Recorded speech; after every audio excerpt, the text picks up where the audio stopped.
Okay, so we're going to do chapters 10 and 11 together because they're both short. There's only 12 chapters in the book, so we're almost done. Chapter 10, the only thing you have to do, describe the house. We'll see in a second when we read. But all you need to do is describe the house. You need to choose 3 things and quote them. So whenever we come to a quote that you like, I suggest that you pause it so that you can flip back and forth between your discussion questions and the video, so that you can just copy it from the screen. So we'll go over to Anthem. We'll start part 10. So remember, 3 quotes. That's all you need. We are sitting at a table, and we are writing this upon paper made thousands of years ago. He exaggerates. It's not actually thousands of years ago. The paper would obviously disintegrate. But the point of the hyperbole is that he doesn't know how old the paper is. He just knows it's really old. So when he's writing this down and he's trying to think of how old is this paper? To him, the unmentionable times, which is everything before the society he's living in, were thousands of years ago. It's probably only about 50 to 100 years old. But the point is, he's sitting at a table and he's found some old paper. The light is dim and we cannot see the golden one. Only one lock of gold on the pillow of an ancient bed, and this is our home. We came upon it today at sunrise. For many days we had been crossing a chain of mountains. The forest rose among cliffs, and whenever we walked out upon a barren stretch of rock, we saw great peaks before us in the west, and to the north of us, and to the south, as far as our eyes could see. The peaks were red and brown, with green streaks of forest as veins upon them, with blue mist as veils over their heads. We had never heard of these mountains, nor seen them marked on any map. The uncharted forest has protected them from the cities and from the men of the cities. We climbed paths where the wild goat dared not follow. Stones rolled from under our feet, and we heard them striking the rocks below, farther and farther down, and the mountains rang with each stroke, and long after the strokes had died. But we went on, for we knew that no men would ever follow our track, nor reach us here. Then today at sunrise, we saw a white flame among the trees, high on a sheer peak before us. We thought that it was a fire and stopped, but the flame was unmoving, yet blinding as liquid metal. So we climbed toward it through the rocks, and there, before us, on a broad summit with the mountains rising behind it, stood a house, such as we had never seen. And the white fire came from the sun on the glass of its windows. So here's where the description of the house starts. So remember, 3 quotes. The house had 2 stories and a strange roof, flat as a floor. There was more window than wall upon its walls, and the windows went on straight around the corners, though how this has kept the house standing we could not guess. The walls were hard and smooth, of that stone unlike stone which we had seen in our tunnel. He means concrete, right? He doesn't know what concrete is. So the walls of this house are made of concrete, which makes sense considering it's built into the side of a mountain. It would have to be very sturdy. We both knew it without words. This house was left from the unmentionable times. The trees had protected it from time and weather and from men who have less pity than time and weather. We turned to the golden one and we asked, "Are you afraid?" But they shook their head. So we walked to the door and we threw it open, and we stepped together into the house of the unmentionable times. We shall need the days and the years ahead to look, to learn, and to understand the things of this house. Today we could only look and try to believe the sight of our eyes. We pulled the heavy curtains from the windows, and we saw that the rooms were small, and we thought that not more than 12 men could have lived here. We thought it strange that men had been permitted to build a house for only 12. Remember, he lives in a house with, the house he lived in had 100 beds, 100 people could live there. Never had we seen rooms so full of light. The sun rays danced upon colors, more colors than we thought possible. We, who had seen no houses save the white ones, the brown ones, and the gray. There were great pieces of glass on the walls. But it was not glass, for when we looked upon it, we saw our own bodies and all the things behind us, as on the face of a lake. So mirrors, right? He doesn't know what a mirror is, so the walls have a lot of mirrors in the house. There were strange things which we had never seen, and the use of which we do not know. And there were globes of glass everywhere, in each room, the globes of metal cobweb with metal cobwebs inside, such as we had seen in our tunnel. Light bulbs, right? He's never seen an actual light bulb. So, makes sense. There was electricity in the house once. We found the sleeping hall, and we stood in awe upon its threshold, for it was a small room, and there were only 2 beds in it. We found no other beds in the house, and then we knew that only 2 had lived here. And this passes understanding. What kind of world did they have, the men of the unmentionable times? So remember, the house that he lived in was kind of like a dormitory, and there were 100 beds. This was a small house, so only 2 people lived there. We found garments, and the Golden One gasped at the sight of them, for they were not white tunics nor white togas. They were of all colors, no 2 of them alike. Some crumbled to dust as we touched them, but others were of heavier cloth, and they felt soft and new in our fingers. We found a room with walls made of shelves, which held rows of manuscripts from the floor to ceiling. Never had we seen such a number of them, nor of such strange shape.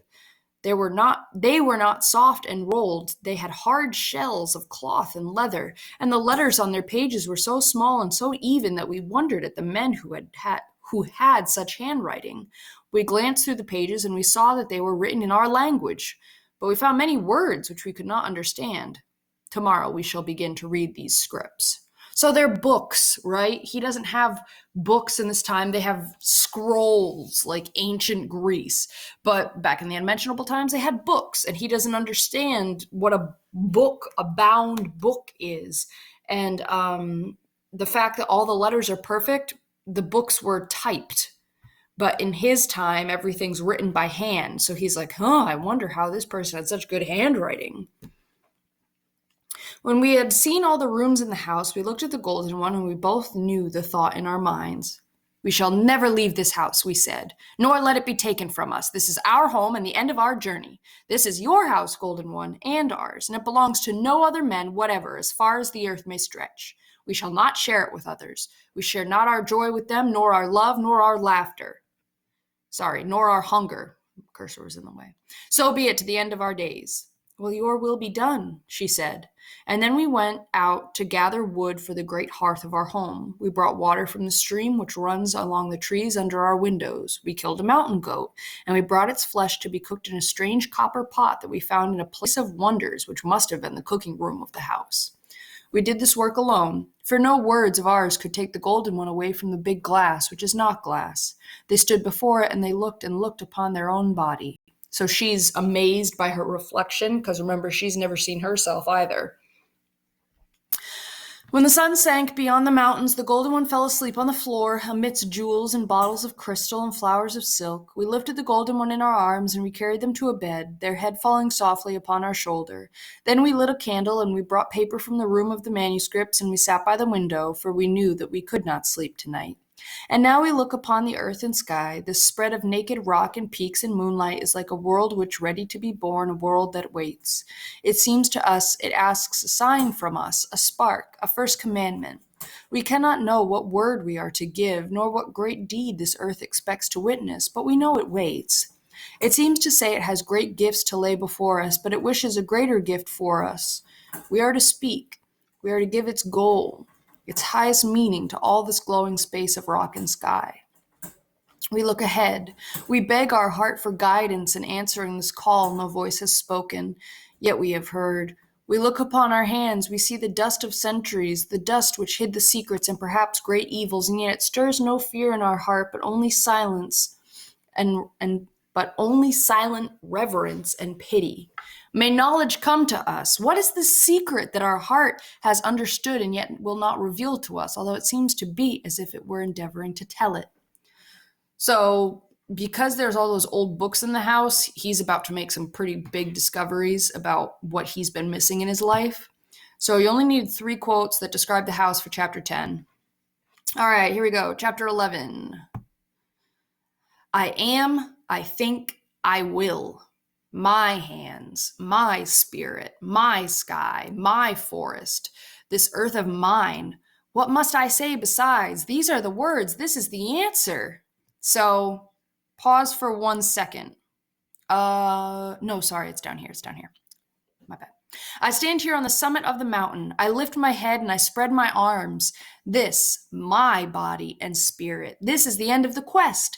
I wish to know the meaning of things. I am the meaning. I wish to find a warrant for being. I need no warrant for being, and no word of sanction upon my being. I am the warrant and the sanction. So warrant meaning purpose. He wanted to find his purpose and like why he's alive, because he's been told all his life it's just to like work and exist for other people in society. But he's realizing like, my purpose is whatever I want. I don't have to listen to anybody. It is my eyes which see, and the sight of my eyes grants beauty to the earth. It is my ears which hear, and the hearing of my ears gives its song to the world. It is my mind which thinks, and the judgment of my mind is the only searchlight that can find the truth. It is my will which chooses, and the choice of my will is the only edict I must respect. Many words have been granted to me, and some are wise and some are false, but only 3 are holy. I will it. So that's number 1 for chapter 11. What does the phrase, I will it, mean? Like, if you will something to happen, it means that you really want something to happen, or like you are going to do whatever it takes to make something happen. So that's what the phrase I will it means. And then that brings us into number 2. Why is equality now worshiping the word I? This is the first time that he's heard this word and that he knows this word, but obviously he knows that it's the word that he's been looking for, because he wants to be able to refer to himself and himself only, and now he can because he knows this word I. Let's see. Whatever road I take, the guiding star is within me, the guiding star and the lodestone which point the way. They point in but one direction, and they point to me. I know not if this earth on which I stand is the core of the universe, or if it's just a speck of dust in eternity. I know not, and I care not, for I know that what happiness is possible to me on earth, and my happiness needs no higher aim to vindicate it. My happiness is not the means to any end, it is the end, it is its own goal, it is its own purpose. Neither am I the means to any end others may wish to accomplish. I am not a tool for their use. I am not a servant of their needs. I am not a bandage for their wounds. I am not a sacrifice on their altars. I am a man. This miracle of me is mine to own and keep, and mine to guard, and mine to use, and mine to kneel before. I do not surrender my treasures, nor do I share them. The fortune of my spirit is not to be blown into coins of brass and flung to the winds as alms for the poor of the spirit. I guard my treasures, my thought, my will, my freedom, and the greatest of these is freedom. I owe nothing to my brothers, nor do I gather debts from them. I ask none to live for me, nor do I live for any others. I covet no man's soul, nor is my soul theirs to covet.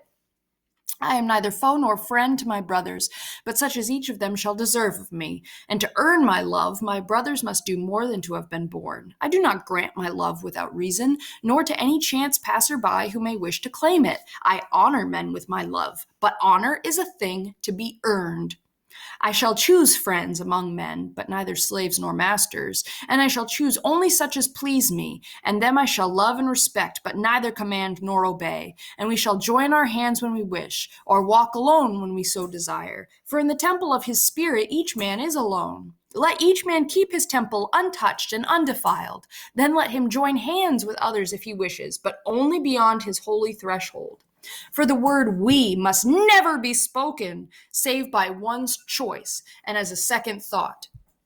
This word must never be placed first within man's soul, else it becomes a monster, the root of all evils on earth, the root of man's torture by men, and of all unspeakable lie.